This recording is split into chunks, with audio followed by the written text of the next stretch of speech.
다음 세수를 더 보아야 한다는 속담이 있습니다. 그 말의 뜻은 바둑을 둘 때 눈앞에 있는 이익을 보지 말고 어떻게 판을 짤지를 따져보라는 뜻입니다. 그러려면 작은 이익의 득실에 연연하지 말고 멀리 내다보아야 한다는 것입니다. 바둑의 고수는 첫 수부터 마지막 수까지 모든 경우의 수를 보아야 한다는 말도 있습니다. 한 수 한 수에 집착하면 반드시 패하게 된다는 것입니다. 다음 수를 제대로 볼 때 승리할 수 있다는 것이지요. 중국 격언에 이러한 말이 있습니다. 마음의 정성을 다하는 사람은 지혜롭다. 그 지혜는 멀리 보는 해안을 가지는 것이다. 어쩌면 인생의 길도 한 판의 바둑과 같은 것이라고 비유할 수 있습니다. 눈에 보이는 것, 당장의 이익이 되는 것에 집착하면 인생은 실패합니다. 내일을 향해 열려야 합니다. 미래를 향하여 열려져야 합니다. 그때 인생이 승리의 길을 걸어갈 수 있습니다. 그렇다면 하나님을 아버지로 모시고 사는 우리는 어떻습니까? 오늘에 매이면 안 됩니다. 내일 즉 미래를 향하여 열려 있어야 합니다. 본문은 믿음의 조상인 아브라함에 대한 이야기입니다. 우리들의 영적인 조상인 아브라함은 어떻게 살았습니까? 18절 상반절에 이러한 말씀이 있습니다. 아브라함이 바랄 수 없는 중에 바라고 믿었더니, 아브라함은 내일 이루어질 수 없는 일이 이루어진다고 믿었습니다. 다시 말하면 아브라함은 언제나 오늘에 매이지 않고 내일 즉 미래에 대하여 열려 있었습니다. 믿음은 오늘에 매이는 것이 아닙니다. 내일 즉 미래에 대하여 열려 있는 것이지요. 히브리서 11장 1절입니다. 믿음은 바라는 것들의 실상이요 보지 않는 것들의 증거니. 믿음은 내일 미래에 이루어질 것을 오늘 내 손에 붙잡는 것입니다. 보이지 않는 미래를 오늘 증거를 가지고 있는 것입니다. 믿음은 아직 이루어지지 않았지만 오늘 이루어졌다고 인정하는 것입니다. 그러므로 믿음으로 산다는 것은 미래에 이루어질 일을 오늘 분명하게 보고 붙드는 것입니다. 불신이 무엇입니까? 내일 즉 미래에 닫혀진 것입니다. 내일을 보지 않습니다. 눈에 보이는 것에게 집착합니다. 오늘의 노예로 전락한 것입니다. 창세기 49장 1절입니다. 야곱이 그 아들들을 불러 이르되 너희는 모이라. 너희가 후일에 당할 일을 내가 너희에게 이르리라. 야곱은 인생의 마지막에 12아들을 축복하면서 12아들들의 미래에 대해서 말하고 있습니다. 후일에 당할 일, 즉 아들들의 미래에 대한 예언을 하고 있습니다. 물론 어두운 면도 있습니다. 실로 야곱은 믿음의 조상입니다. 그 이유는 아들들의 미래를 오늘 보고 있기 때문입니다. 다윗의 아들 압살롬은 어떻습니까? 오늘의 메인 사람입니다. 내일 즉 미래에 대하여 완전히 닫혀버렸습니다. 그의 모든 계획과 수단은 언제나 오늘에 매여 있었습니다. 아버지의 왕위를 찬탈하는 것이 그의 계획이었고 수단이었습니다. 그래서 모든 일이 순조롭게 이루어졌습니다. 백성들의 민심을 사기 위하여 모든 방법을 동원했습니다. 드디어 아버지 다윗을 광야로 몰아내고 죽이려고 했습니다. 아버지 다윗을 죽이지는 못했지만 그 반란은 성공해서 왕위에 앉았습니다. 그러나 그 성공은 짧았고 결국 실패했습니다. 자랑하던 머리카락이 나무에 걸려 비참한 최후를 맞이합니다. 그 이유가 무엇입니까? 내일을 보지 않았기 때문입니다. 모든 내일의 계획도 오늘에 매여 있었기 때문입니다. 우리는 모든 시간을 주관하시는 하나님을 아버지로 모시고 사는 자녀들입니다. 물론 오늘도 성실해야 합니다. 함께 더 중요한 것은 내일을 은혜로 주시는 하나님의 손길을 보아야 합니다. 그러므로 눈에 보이는 오늘의 이익에 집착해서는 안 됩니다. 내일 즉 미래를 하나님의 은혜의 선물임을 믿어야 합니다. 성령으로 오늘의 집착에서 자유하시기 바랍니다. 그리고 내일을 향하여 언제나 열려 있으시기 바랍니다. 그때 아버지 되시는 하나님의 역사를 경험하게 될 줄 믿습니다. 그러면 왜 오늘에 집착하지 않고 하나님이 은혜로 주시는 내일에 열려 있어야 합니까? 어느 날 제자 자공이 스승인 공자에게 질문을 했습니다. 선생님께서는 어떤 유형의 사람을 싫어하십니까? 그러자 공자가 이렇게 대답했습니다. 내가 싫어하는 사람의 유형은 3가지가 있네. 다른 사람의 나쁜 점을 말하기를 좋아하는 사람, 즉 타인의 실패를 즐거워하는 사람이 그 첫째이고, 두 번째는 윗사람을 비방하고 험담을 늘어놓는 사람, 세 번째로는 난폭함을 용기로 알고 있는 사람이네. 세대가 참 많이 바뀌었습니다. 그러나 변하지 않아야 할 것이 있습니다. 위아래의 질서가 있어야 합니다. 부모님의 바른 말씀을 귀히 여겨야 합니다. 스승의 올바른 가르침을 잘 따라가야 합니다. 그러나 그 질서가 무너지고 있지 않습니까? 공자가 두 번째 말한 싫어하는 사람처럼 윗사람을 이유 없이 비방하고 험담하는 것이 다반사인 세상이 되어져 버렸습니다. 그렇다면 오늘의 이권에 집착하지 않고 하나님의 은혜로 주신 내일은 무엇이기에 열려있고 순종해야 합니까? 본문의 말씀 18절 하반절에서 22절까지를 봉독해 드리겠습니다. 이는 내 후손이 이같으리라 하신 말씀대로 많은 민족의 조상이 되게 하려 하심이라.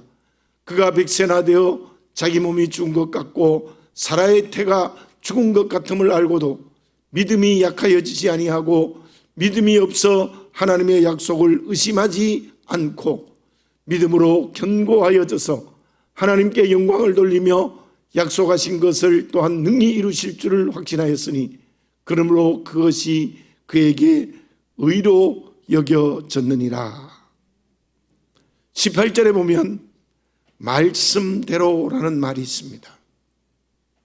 아브라함은 내일이 무엇이기에 따라가고 온전히 순종했습니까? 본토 친척 아비집을 떠나라. 하나님의 명령입니다. 하나님의 말씀입니다.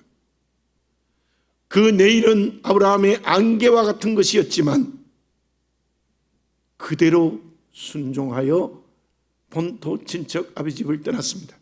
또 본문에 기록된 말씀처럼 백세가 되어 아기를 낳을 수 없음에도 바다의 모래와 같이 하늘의 별과 같이 많은 자손을 주신다는 말씀을 믿었습니다. 21절에서는 아브라함이 그것을 확신했다고 말씀하고 있습니다. 그것이 하나님께서 아브라함을 의로 여기시는 이유였습니다.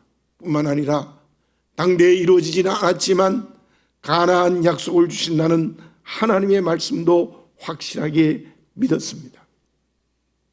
아브라함이 오늘에 집착하지 않고 내일을 향해 열려 있었던 이유가 무엇입니까? 순종했던 이유가 무엇입니까? 내일 즉 미래의 모든 것은 하나님의 말씀이었기 때문입니다. 그리스도인에게 참으로 중요한 것이 있습니다. 내일 미래에 대한 것이 하나님의 말씀이 아니면 순종하면 안 됩니다. 열려있거나 따라가도 안 됩니다. 내일에 대한 것, 미래에 대한 것이 하나님의 말씀이면 순종하고 따라가야 합니다. 온전히 열려 있어야 됩니다. 하나님의 창조는 모두 말씀으로 이루어졌습니다. 말씀은 이루어집니다. 반드시 이루어집니다. 야곱의 12아들의 미래를 축복한 것은 하나님의 말씀입니다. 그러므로 그 말씀이 12아들에게 그대로 이루어졌고 나아가서 12지파에서 대대로 이루어졌습니다. 압살롬의 계획은 말씀이 아닙니다. 전부 자기의 이권을 위하여 이루어진 것이었습니다. 그러므로 그의 미래에 대한 계획은 이루어질 것 같았지만 물거품이 되고 말았던 것입니다. 마가복음 11장 23절입니다. 내가 진실로 너희에게 이르노니 누구든지 이 산더러 들리어 바다에 던져지라 하며 그 말하는 것이 이루어질 줄 믿고 마음에 의심하지 않으면 그대로 되리라. 상식적이지 않죠. 그런데 산이 바다에 던져진다는 것이 사람의 말이면 믿으면 안 됩니다. 이루어지지 않기 때문입니다. 그러나 그것이 하나님의 말씀이면 이루어진다고 믿어야 합니다. 믿으면 반드시 이루어집니다. 한동안 불가능은 없다라는 긍정적 사고방식이 유행했습니다. 지금도 그렇습니다. 부정적이기보다는 긍정적인 것이 좋다고 일반적으로 말할 수는 있습니다. 문제는 그것이 그리스도인에게 적용하는 경우가 많았습니다. 특히 바울이 고백한 빌립보서 4장 13절을 긍정적 사고방식을 주장하는 사람들의 말씀이었습니다. 봉독해 드립니다. 내게 능력 주시는 자 안에서 내가 모든 것을 할 수 있느니라. 내가 모든 것을 할 수 있다는 저 말씀으로 긍정적 사고방식을 펼친 사람들이 많습니다. 먼저 말씀드립니다. 사람의 말이나 힘은 이루어질 수도 있고 그렇지 않을 수도 있습니다. 100% 이루어지는 것은 없습니다. 어쩌면 이루어지지 않는 것이 더 많을 수 있습니다. 바울의 고백을 좀 더 깊이 봅시다. 그냥 이루어진다는 것이 아닙니다. 바울 자신의 말이나 능력이 이루어진다는 고백은 더더구나 아닙니다. 나에게 하나님의 능력이 주어지면 그 능력으로 이루어진다는 고백입니다. 특히 바울의 고백은 말씀이 주는 능력을 받을 때 그 능력은 반드시 이루어진다는 것입니다. 주님의 음성을 들읍시다. 요한복음 15장 7절입니다. 너희가 내 안에 거하고 내 말이 너희 안에 거하면 무엇인지 원하는 대로 구하라. 그리하면 이루리라. 내 안에 주님이 계셔야 됩니다. 주님의 말씀이 거해야 합니다. 그때 모든 말씀은 이루어진다는 것입니다. 예수님의 어머니 마리아를 다시 한번 봅시다. 그녀는 시골에 사는 순수한 처녀입니다. 요셉과 약혼한 사이입니다. 그 마리아에게 천사가 찾아와서 말합니다. 잉태 소식입니다. 너무나 놀라 말을 읽고 있을 때 천사가 다시 말합니다. 너에게 잉태된 것은 성령으로 된 것이라고 말합니다. 그 아이는 하나님의 아들이며 메시아라고 계시합니다. 그때 천사와 마리아의 대화가 무엇입니까? 누가복음 1장 37절 38절입니다. 대저 하나님의 모든 말씀은 능하지 못하심이 없느니라. 마리아가 이르되 주여 여종이오니 말씀대로 내게 이루어지이다 하매 천사가 떠나가니라. 마리아에게 주어진 내일의 잉태는 말씀으로 이루어졌다는 것입니다. 그때 마리아는 말씀대로 내게 이루어지다라는 순종의 응답을 했습니다. 노아 시대 때의 사람들은 미래의 홍수로 온 지면을 쓸어버리시는 하나님의 심판의 말씀을 믿지 않았습니다. 그러므로 그 말씀대로 그들은 모두 물에 수장되어 버렸습니다. 내일 미래에 대한 것이 하나님의 말씀입니까? 순종해야 합니다. 따라가야 합니다. 천국이 있습니다. 그 천국에 구원과 상급이 있습니다. 그것을 우리가 오늘 확실히 믿어야 합니다. 내일 이루어질 일이 말씀입니다. 그러면 그 말씀을 인격과 온 열정을 당하여 순종하고 열려지는 그리스도인이 되어야 될 줄로 믿습니다. 그 사람을 하나님께서 사명의 그릇으로 사용하십니다. 그러면 내일 이루어질 하나님의 말씀은 구체적으로 어떤 성격과 내용을 가지고 있습니까? 마술을 본 경험이 있을 것입니다. 저도 몇 번 본 적이 있습니다. 가벼운 것으로부터 불가사의한 것을 볼 수 있습니다. 손수건인데 손수건에서 비둘기가 나옵니다. 종이로 큰 수건을 만들기도 합니다. 입안에서 끝이 없을 정도의 종이를 빼냅니다. 실로 없는 것을 있는 것으로 보여줍니다. 더 신기한 것이 있습니다. 양철통에 사람을 집어넣습니다. 중간중간에 예리한 칼과 같은 것으로 자릅니다. 진짜라면 사람이 죽겠죠. 근데 다시 양철통을 열면 사람이 멀쩡하게 살아있습니다. 정말 사람을 죽었다가 살리는 것입니까? 그렇지 않다는 것을 우리가 다 알고 있습니다. 마술은 재빠른 손놀림이나 여러 가지 장치를 하여 사람의 눈을 속이는 것입니다. 없는 것을 있게 하는 것이 아니라 있는 것을 속여서 보여주는 것입니다. 죽은 사람을 살리는 것이 아니라 산 사람을 장치에 의해서 속이고 다시 보여주는 것입니다. 그렇다면 이루어지는 하나님의 말씀에는 어떤 성격과 내용을 가지고 있습니까? 17절 하반절입니다. 그가 믿은 바 하나님은 죽은 자를 살리시며 없는 것을 있는 것으로 부르시는 이시니라. 내일 주실 하나님의 말씀은 죽은 자를 살립니다. 없는 것을 있게 합니다. 마술은 100% 속임수입니다. 그러나 내일 말씀이 죽은 자를 살리고 없는 것을 있게 하시는 것은 진짜입니다. 100% 완전히 진짜인 것이지요. 그것을 여러분들 확실하게 믿으시기를 바라겠습니다. 미래에 대한 하나님의 말씀은 죽은 자를 살립니다. 없는 것을 있게 하십니다. 그것을 온전히 믿을 때 우리는 내일을 향해 열려 살아있는 그리스도인이 되는 겁니다. 에베소서 2장 1절입니다. 그는 허물과 죄로 죽었던 너희를 살리셨도다. 믿으십니까? 허물과 죄로 죽었습니다. 죽을 것이다가 아니라고 했죠. 허물과 죄로 죽었던 너희를 살리셨도다. 우리는 그대로 두었으면 사단의 노예로 영원한 죽음의 길을 갈 수밖에 없습니다. 그러나 말씀이신 주님이 우리의 모든 죄를 자기의 것으로 삼으시고 십자가에 죽으셨습니다. 그 은혜를 우리가 믿음으로 죽었던 우리가 다시 살아났습니다. 우리만 그렇겠습니까? 앞으로 누구든지 그 말씀이신 주님의 십자가의 은혜를 믿으면 죽었던 사람이 다시 살게 되는 것입니다. 실로 저와 여러분들은 모두가 다 말씀의 능력으로 죽었던 우리가 다시 살아났습니다. 실로 말씀의 능력이 우리와 함께 하신 것이지요. 우리가 전도하여 어떤 사람이 믿으면 그 사람은 죽었던 사람이 다시 사는 것입니다. 그러나 우리는 끊임없이 믿음의 모범과 말로 전도해야 됩니다. 왜냐하면 하나님은 지금도 말씀으로 죽은 자를 살리시기 때문입니다. 또한 말씀은 없는 것을 있게 하십니다. 요한복음 10장 10절 하반절입니다.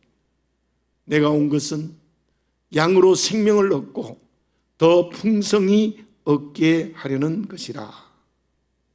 없던 생명을 주실 뿐만 아니라 점점 더 풍성하게 하신다는 겁니다. 우리가 내일 미래에 주시는 것이 말씀이라고 믿고 순종하고 따라가면 없던 생명이 생기고 그 생명이 점점 더 풍성해지는 겁니다. 우리가 주님을 믿기 전에는 생명이 없었습니다. 주님을 믿음으로 없던 생명을 얻었습니다. 그뿐만 아닙니다. 경건의 훈련과 삶의 실천으로 말미암아 주셨던 생명이 앞으로도 풍성하게 됩니다. 실로 말씀은 우리에게 없던 생명을 있게 하셨고 그리고 점점 더 풍성하게 하시는 것입니다. 생명뿐이 아닙니다. 미움으로 가득 차서 없던 사랑이 생깁니다. 그 사랑이 점점 더 풍성하게 생깁니다. 슬픔으로 없던 것이 성령이 주시는 기쁨이 생깁니다. 원수를 갚아야 한다는 생각으로 없던 용서가 생깁니다. 참지 못해서 없던 인내가 생깁니다. 거짓으로 가득 차서 없던 진실이 생깁니다. 불의로 없던 의가 생깁니다. 그렇게 없던 것이 말씀으로 말미암아 있어질 때 우리는 내일을 향하여 열리는 살아있는 그리스도인이 되는 것입니다.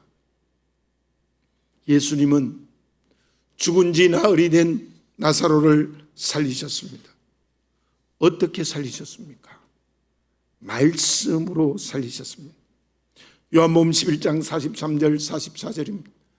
이 말씀을 하시고 큰 소리로 나사로야 나오라 부르시니 죽은 자가 수족을 배로 옮긴 채로 나오는데 그 얼굴은 수건에 쌓였더라.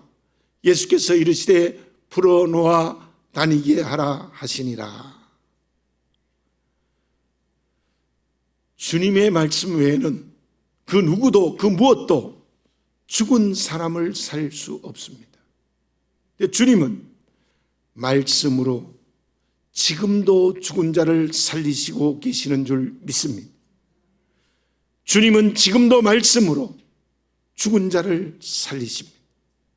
우리 모두 주님을 통하여 사람을 살리는 축복의 통로가 다 되어지시기 바랍니다. 여호수아서 1장 3절과 4절입니다. 내가 모세에게 말한 바와 같이 너희 발바닥으로 밟는 곳은 모두 내가 너희에게 주었노니 곧 광야와 이 레바논에서부터 큰 강 유브라데 강까지 해쪽 속의 온 땅과 또 해지는 쪽 대까지 너희의 영토가 되리라. 아직 가나안에 가지도 않았습니다. 그런데 하나님은 여호수아에게 어떤 말씀하십니까? 가나안 땅을 주었노니, 주었다라고 얘기합니다. 영토가 되리라. 영토가 된다고 말씀하십니다. 아직 가나안 땅 보지도 못했는데 하나님은 그 땅을 이스라엘에게 주었다고 말씀하고 계십니다. 실로 하나님은 말씀으로 없던 것을 있게 하시는 분이십니다. 저와 여러분, 다시 한번 우리가 생각해 봅시다. 우리의 영이, 우리의 마음이, 우리의 욕심이 혹시 죽어가고 있지 않습니까? 하나님의 말씀을 붙들면 다시 살아나게 될 줄로 믿습니다. 생명을 잃어버렸습니까? 기쁨도, 인내도, 온유도, 절대도 다 잃어버렸습니까?